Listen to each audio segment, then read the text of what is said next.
सातपूर परिसरातील अंबड लिंक रोडवरील papaya nursery ते एक्सलो पॉइंट दरम्यान रस्त्याची मोठ्या प्रमाणात चाळण झाली आहे। रस्त्यावर मोठमोठे खड्डे तयार झाल्यानं वाहनधारकांना मोठ्या अडचणींचा सामना करावा लागत आहे। या खड्ड्यामुळे नागरिकांनी संताप व्यक्त केला आहे। 2 महिन्यांपासून सुरू असलेल्या पावसामुळे सातपूर अंबड लिंक रोडच्या रस्त्यावर मोठ्या प्रमाणात खड्डे पडले आहे। या रस्त्यावर वाहनांची कायम वर्दळ सुरू असते। या रस्त्याने हजारो कामगार कंपनीत कामासाठी जात असतात। त्यांची वाहने आदळून खराब होत असून पाठदुखीचा त्रास देखील अनेकांना सुरू झाला आहे।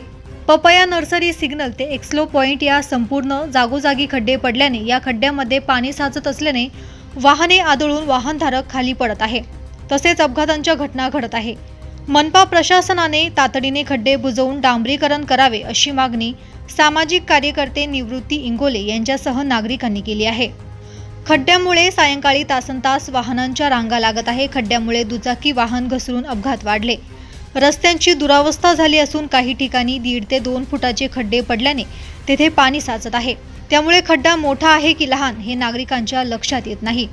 वाहने वारंवार खड्ड्यांमध्ये आढळून वाहनांचे पाठ खिळखिळे होत असल्याने वाहनांच्या दुरुस्तीचाही खर्च वाढत असल्याचे नागरिकांनी सांगितले आहे।